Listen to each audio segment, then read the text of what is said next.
नवंबर को 50 साल पूरा हो जाएगा।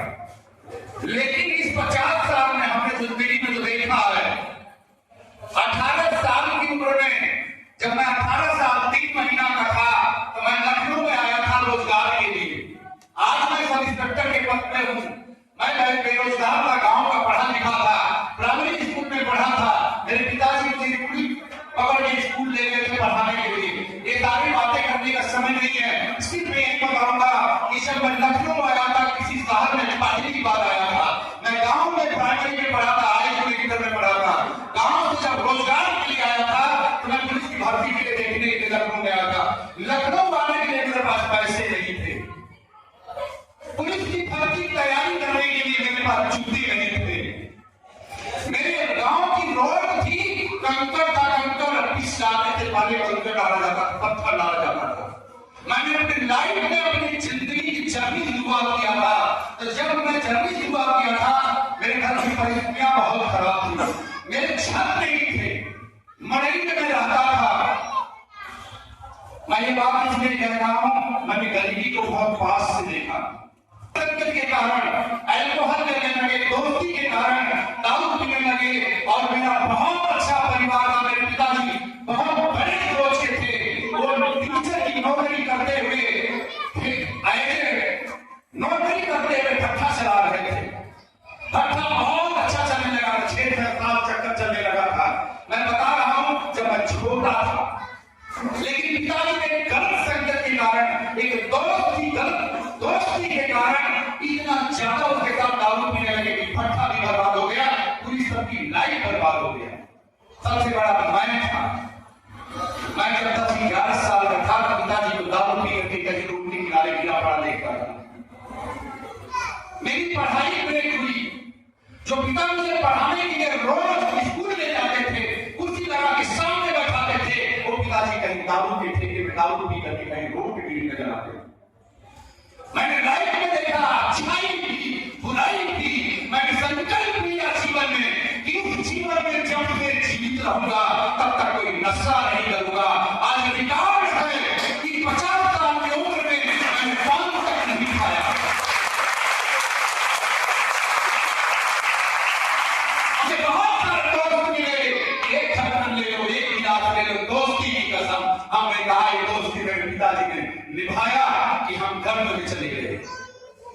आज समय नहीं है, मैं इतना कहना चाहूंगा, इतना ज्यादा गरीबी आई कि मेरे पिताजी दारू के नशे में, मैं इंटर में पढ़ रहा था, इंटर पास करके बीए फर्स्ट ईयर में गया था।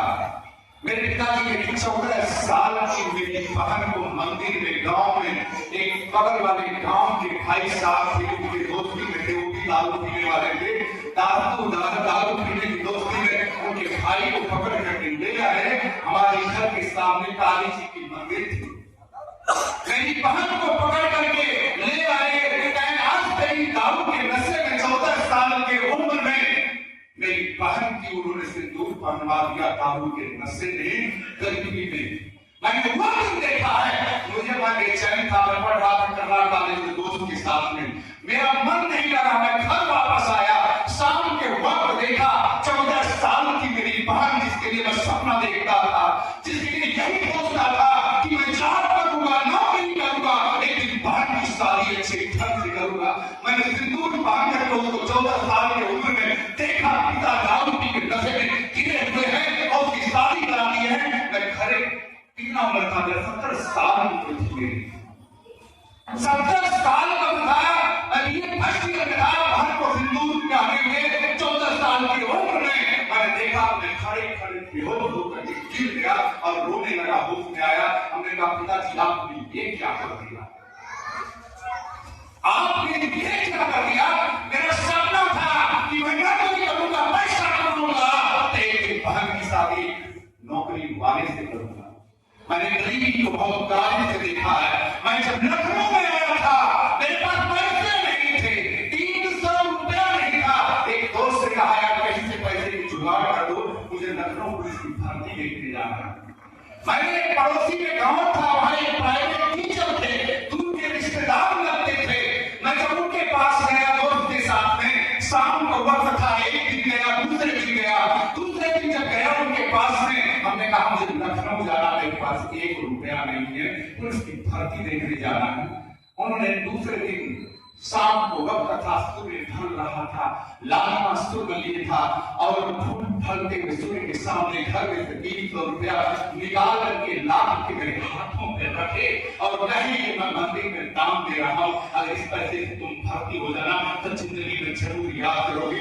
वास्तव में ज्ञान प्रकाश उस 300 रुपया लेकर के 4 बार रेलवे स्टेशन पर 3 दिन रहा था, वही जहां आप लोग रहते हैं वही जगह पुलिस में भर्ती हुआ था। बत्ती बढ़ाइए।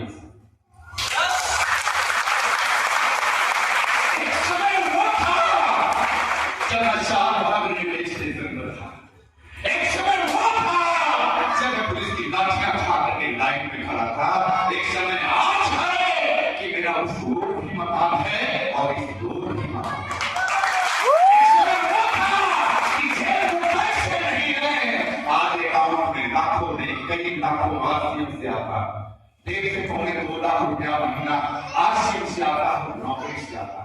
आज तक लोग काम स्कूल में बच्चे पढ़ते हैं, लेकिन आया था गरीब बन करके। मैंने संकल्प लिया था गरीबी स्थिति पर रहती है, उस दिन के लिए संकल्प ले लोगे, अमीरी आएगी ही आएगी। आरसीएम को गरीबी मिटाने के लिए किया था, अमीर करने के लिए किया था। क्या अमीर करना चाहते हैं? करना चाहते हैं? सफल होना चाहते हैं?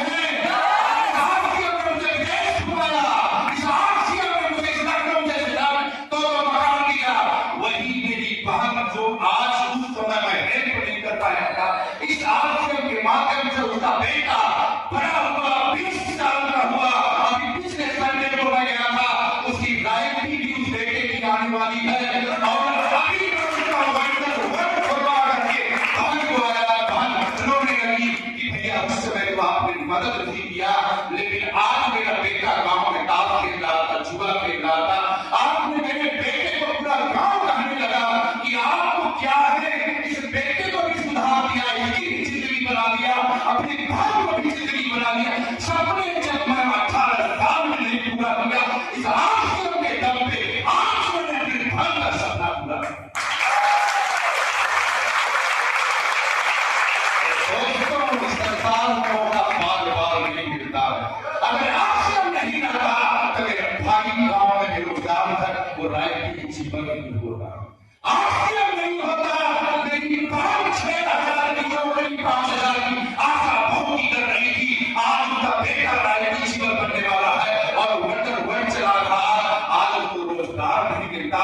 आरसीएम में हम जब ज्वाइन हुए थे तो मैं अकेला था, यहाँ पे राजनीतिक जीवन की लाइन लगी हुई। मेरे पास शब्द नहीं है, मैं क्या कहूँ, सिर्फ एक बात कहूंगा कि आरसीएम आपको समझ में आंखों से देखने से आता है, कानों से सुनने से आता है। मैंने भारत सरकार की तरफ से बहुत ही स्किल डेवलपमेंट का ट्रेनिंग दिया है, उसमें यही चीज है कि जो आंखों से दिखती है इस दिमाग को 80% समझ में आता है, कानों से सुनते हैं तो 10% समझ में आता है। मुझे भी आरसीएम 4 साल समझ में नहीं आया था, लेकिन एक प्रोग्राम मैंने देखा, वही से डिसीजन लिया कि मुझे आरसीएम करना है। जब प्रोग्राम देखा, संकल्प लिया कि मुझे अब ये पार्ट टाइम नौकरी करते हुए मौका मिला है, जब तक 1 लाख नहीं आएगा तब तक ज्ञान प्रकाश से पीछे नहीं हटेंगे और 1 लाख नहीं, मार्च की हाईएस्ट इनकम थी 2,76,000।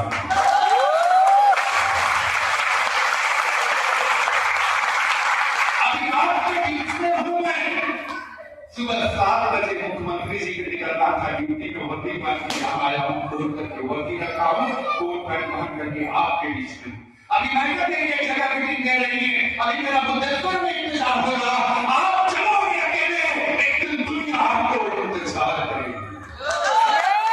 चलोगे आप, दुनिया इंतजार करेगी, लेकिन इंतजार उसी की करेगी जो संकल्प लेकर के, लक्ष्य लेकर के काम करेगा।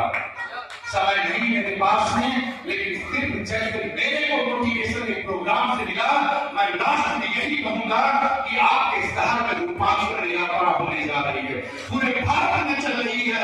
मैं आप यहाँ से अपील करना चाहता हूँ, उस रूपांतरण यात्रा में अभी हम लोगों ने श्रीमान आदित्यनाथ योगी जी को भी निमंत्रण दे करके आया हूँ कि मौका मिलेगा तो वो भी आएंगे। इतिहास बदलने वाला है, इतिहास बदलने वाला है और आपके क्षेत्र में रूपांतरण यात्रा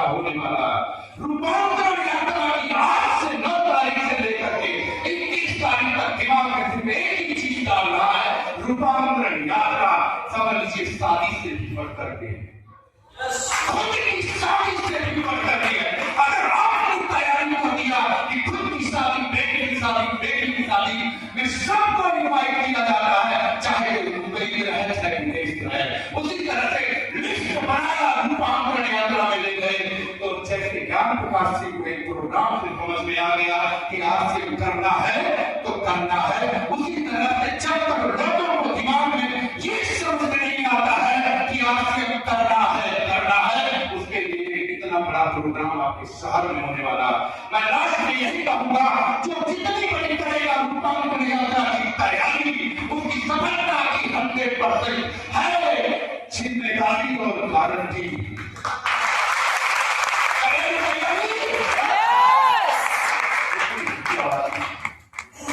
रूपांतरण यात्रा की करेगी तैयारी, इतनी छोटी आवाज नहीं, काम होना चाहिए। क्या होना चाहिए? ज्यादा तो घायल हो जाते हैं, चुपचाप बेचारे शांत देखो, बोलते ही नहीं। हम बोल रहे हैं, पसीना आ रहा है इतनी देर में, उनसे बुलवा रहे हैं, बोलो बोलो, वो मौन बैठे, उनका हाथ पाँव नहीं काम कर रहा। अरे बोल नहीं सकते, हाथ चला नहीं सकते, कामयाबी आपके पास कहां से आएगी? कामयाबी तो उनके पास होता है जिनके पास जोश होता है, जिनके पास जुनून होता है। कामयाबी आपके अंदर है, शक्तियां दिखाना पड़ता है, दुनिया शक्तियां आपकी देखती है, भावनाएं आपकी देखती है, आपका हरकत देखती है, तो दुनिया आपके साथ जुड़ती है। तो क्या हम रूपांतरण यात्रा की तैयारी के लिए तैयार हैं? अभी पीछे से आवाज है।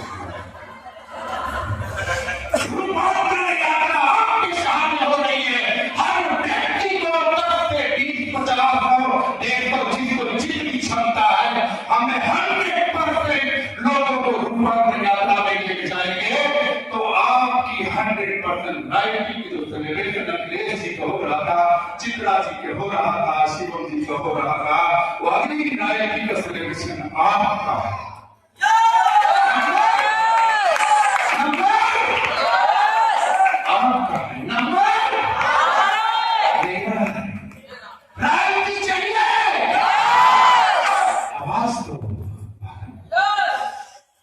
आवाज सुनते था तो मुझे खून दो माइक में, अरे माइक था न साउंड था न फेसबुक था न यूट्यूब था न समाचार चैनल था, 5,000 टीम खड़ा कर दिए, 26,000 लोगों ने बलिदान दिया था। सुभाष चंद्र जी के एक शब्द बोल रहे थे, तो मुझे खून दो, मैं मुझे आजादी दूंगा। कभी भी छावला जी का रहे रूपांतरण यात्रा में विश्वास से पर लेकर के आ जाओ और आर्थिक आजादी मैं दूंगा।